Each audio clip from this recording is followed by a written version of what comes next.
दिवस की कथा में अपनी यथामति के अनुसार आप लोगों को श्रवण कराऊं। कहाँ रघुपति के चरित अपारा, कहाँ मति मोर निरत संसारा। कहाँ तो भगवान के दिव्य चरित्र और कहाँ मेरी मति संसार में लगी हुई। लेकिन संतों का आशीर्वाद, भक्तों की कृपा इस जीवन पर हुई है, तभी जाके अपनी वाणी से आप लोगों को इस कथा के माध्यम से भगवान की भक्ति में सराबोर करने का मैं प्रयास करता हूँ।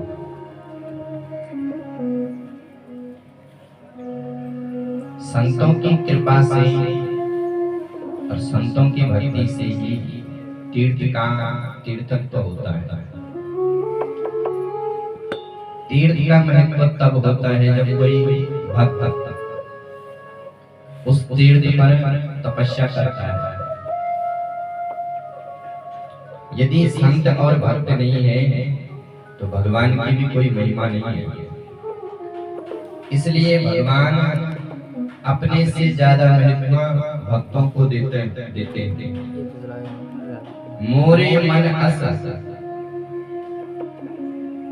यह प्रतीति राम से अधिक राम के दासा। राम जी से कई प्रभाव राम के दासों का होता है, क्योंकि भगवान अपनी प्रतिज्ञा को कई बार भूल जाते हैं। अपना मान टले तो टले, पर भक्त का मान ना टलते देखा। भक्त के मान को भगवान कभी नहीं डालते। तो तीर्थों का तीर्थत्व तो तभी सिद्ध होता है जब कोई दिव्य पुरुष, दिव्य महात्मा जन्म लेकर के वहां पर तपस्या करता है।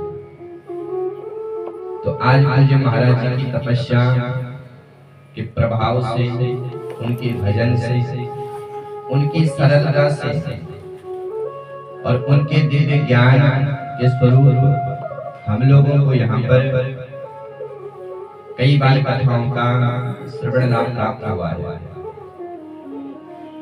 हमने श्रीमद् भागवत, देवी भागवत, रामचरित्र, गणेश पुराण और अब शिव महापुराण की कथा को हमने यहाँ पर सुना।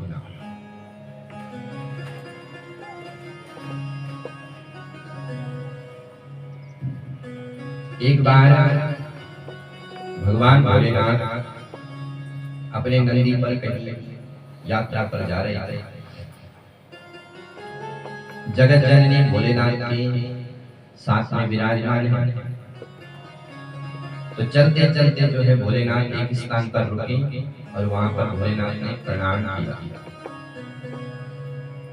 तो पार्वती ने भोलेनाथ से पूछा नहीं, क्योंकि पार्वती को लगा कि यहाँ पर कोई स्थान पहले रहा होगा, अब वो उजड़ गया, इसलिए भोलेनाथ ने प्रणाम किया।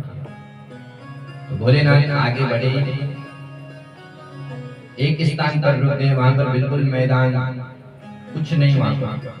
भोलेनाथ ने प्रणाम किया। माँ जगत जननी पार्वती ने पूछा कि भोलेनाथ क्षमा करना, मैं आपसे एक बात पूछूं? बोले हाँ देवी पूछो। बोले भोले बाबा, आपने पहले प्रणाम किया तो मैंने इसलिए नहीं पूछा कि कोई यहाँ पर पहले रहा होगा, इसलिए आपने प्रणाम किया, पर आपने इस स्थान को प्रणाम नहीं किया, यहाँ पर तो कुछ भी नहीं है, मैदान। तो भोलेनाथ मुस्कुरा रहे हैं और कहा कि हे देवी, वो जो पहले वाला स्थान था, वहाँ पर 100 वर्ष पहले एक दिव्य मंदिर था, वहाँ पर सिद्ध संत हुए, पर अब वो संत चले गए, इसलिए वो मंदिर उजड़ गया। तो मैंने उसको प्रणाम किया। तो भोलेनाथ यहाँ पर प्रणाम किया, यहाँ पर तो मैदान। बोले देवी, अभी तो इस भूमि में वो बात नहीं है, लेकिन आज से 50 वर्ष बाद एक ऐसे दिव्य संत होंगे कि यहाँ पर वो दिव्य मंदिर का निर्माण करेंगे और देवी देवता वहां पर प्रतिष्ठित हो जाएंगे। खूब भजन करें, इसलिए मैंने उस स्थान को प्रणाम किया। तो स्थान की महिमा नहीं है, महिमा संतों की है।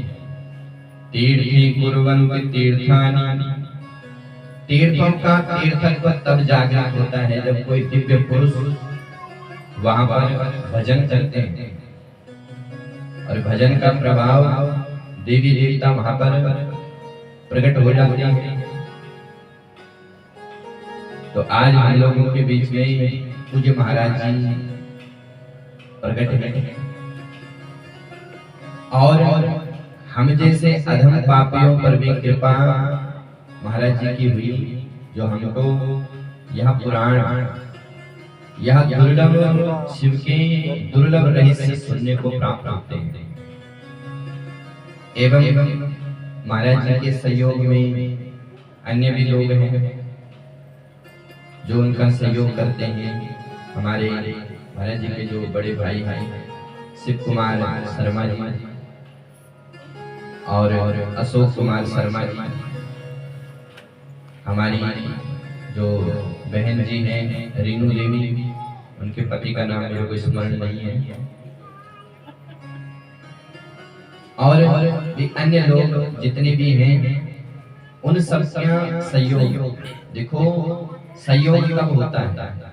जब कोई सत्पुरुष हमको मिलता है। जहां पर भी धर्म का काम होता है वहां पर व्यक्ति को खूब सहयोग करना चाहिए, क्योंकि धन की 3 गति है, दान, भोग और तीसरी नाश। आपने खूब धन कमाया, बैंक में जमा किया, और जब आप बैंक से पैसा निकालते हो तो आपको लगता है कि अरे राम राम, अब तो बैंक खाली हो रहा है, क्या करें? बोले एक दिन तुम खाली हो जाओ, फिर तुम्हारी संपत्ति पर तुम्हारे पुत्र पौत्र खूब झगड़ा करेंगे, खूब केस चलेगा। तो दान करो, सोई धन धन्य प्रथम गति जाके, वो धन धन्य है जिसकी प्रथम गति दान है। तो आप सभी के दिव्य सहयोग से एवं पूज्य महाराज जी के दिव्य भजन के प्रताप से हम लोग मानव जीवन का जो श्रेष्ठ उपक्रम है उसको करते हैं। गृहस्थों के लिए शास्त्र में लिखा है कि दशांश दान अवश्य करना चाहिए। आप अगर 100 रुपए कमाते हो तो 100 रुपए में से 20 रुपए धर्म पर लगाओ। कहीं पर कुआं, बावड़ी, मंदिर, कुछ भी आप बना सकते हो, मंदिर में आप कुछ दान कर सकते हो, ताकि जब आप इस संसार को छोड़ करके जाओगे तो आपके पुत्र पौत्र उस स्थान पर जाकर के कहेंगे देखो मेरे दादाजी ने ये दान किया।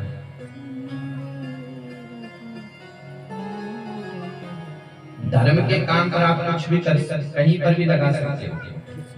ये यज्ञ धर्म का हो रहा है तो इस यज्ञ में आप सहयोग कर सकते हो, दान दे सकते हो। धर्माया अर्थ यशसाय, 100 रुपए में से 20 रुपए धर्म पर और 20 रुपए अपने यश पर लगाओ, ताकि समाज में आपका खूब नाम हो, समाज आपको जाने कि कोई व्यक्ति था। नहीं तो अगर हम इस संसार से छोड़ करके जाएंगे पड़ोसी को भी पता नहीं चलेगा, कोई पूछेगा रे फलाना, बोले हमें नहीं पता। तो यश आय आपने यश पर लगाओ ताकि हमारा यश समाज में फैले। अर्थाय 20 रुपए अपने बिजनेस पर लगाओ, जहां से आपका पैसा बना रहे, जहां से आपको मिलता रहता है। और 20 रुपए सजनाए जो आपके सगे संबंधी है उनका भी सहयोग करना चाहिए।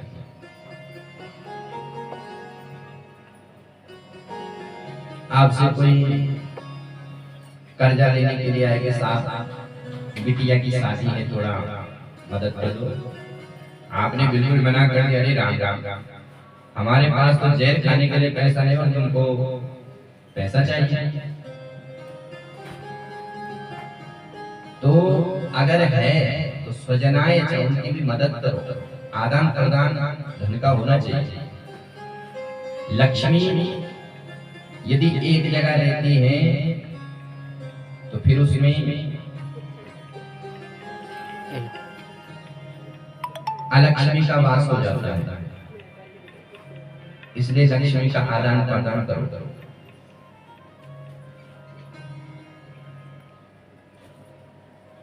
तो संतों की कृपा से हम लोगों का दिव्य जीवन बन जाता है, क्योंकि ये मनुष्य शरीर लोहा है और संत सत्संग पारसमणि है, और मनुष्य रूपी लोहे का संग जब पारसमणि से जुड़ जाता है तब वो स्वर्ण बन जाता है।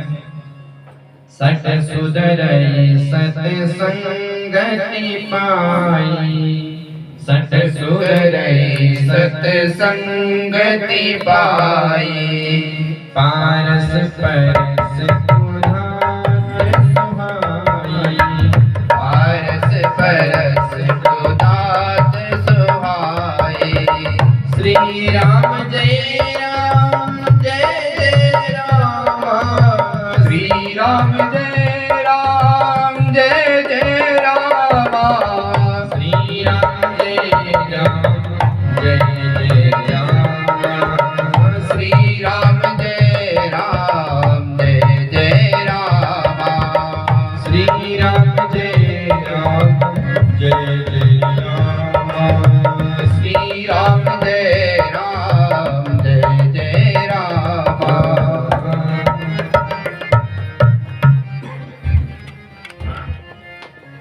तो श्रेष्ठ जनों के संग से हमारे हृदय में सद्विचार प्रकट होते हैं। उन सद्विचारों को सुन करके अपने जीवन में हम उसका आचरण करते हैं और हमारा जन्म दिव्य हो जाता है। बड़े भाग मानुष तन पावा।